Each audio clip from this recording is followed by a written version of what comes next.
আফগানিস্তানরা যেভাবে এগোচ্ছে তাতে অনেকের ধারণা খুব দ্রুতই আইসিসির কোনো টুর্নামেন্টে বিজয় অর্জন করবে দলটি। সেই গতিতে আগাচ্ছে আফগানরা। প্রায় প্রতিটি টুর্নামেন্টে চমক দেখিয়ে দিয়েছে দলটি, বড় কোনো প্রতিপক্ষকেও খুব সহজেই হারিয়ে দিচ্ছে। দক্ষিণ আফ্রিকার পেসার ডেল স্টেইন মনে করেন এই অবস্থা খুব দ্রুতই কেটে যাবে, আফগানিস্তানও বিশ্বকাপ জিতবে, তাও বেশি দূরে নয়। কিন্তু সেক্ষেত্রে একটি কাজ একেবারেই করা উচিত হবে না আফগানদের। স্টেইনের মতে সেটি হলো ধৈর্য হারান।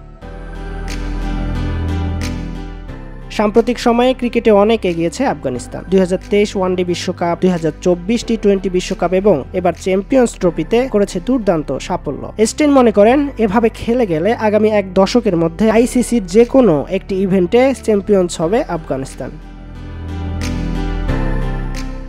আফগান ক্রিকেটারদের অবশ্য ছোট একটা টোটকা শুনিয়েছেন প্রোটিয়া পেসার। শুধু ব্যক্তিগত ও দলীয় পারফরমেন্সে আরো বেশি ধৈর্য ধরতে হবে। স্টেইন বলেন, আগের দিনে ফিরে গেলে দেখতে পাবো অনেক ক্রিকেটার কাউন্টিতে খেলতে যেত, কিংবা তারা প্রথম শ্রেণীর ক্রিকেটে খেলতে যেত তাদের স্কিল ও ধৈর্য বাড়াতে। আমি মনে করি আমরা এখন এমন এক সময় বসবাস করছি যখন মানুষের মধ্যে ধৈর্য অনেক কম। যখন তারা ক্রিকেট খেলতে নামে, আফগানিস্তান ক্রিকেটারদেরকেও আমার তেমন মনে হয়। বড় সাফল্য অর্জন করতে হলে আচরণের পরিবর্তন করতে হবে আফগানদের। সেই বিষয়টি সামনে এনে স্টেইন বলেছেন, আফগানিস্তান ক্রিকেটাররা চায় খুব দ্রুত কিছু করে ফেলতে, এমন একটি বল যেটাতে উইকেট পেতে পারে, কিন্তু তাদের ধৈর্য কম, উইকেট নেওয়ার ধৈর্য নেই। এরকম অবস্থা ব্যাটারদের ক্ষেত্রেও। তারা খুব তাড়াহুড়ো করে, প্রথম ওভার থেকেই ব্যাট চালাতে চায়, প্রথম বলেই চায় ছক্কা মারতে। এভাবেই তারা খেলা চালিয়ে যেতে চায়।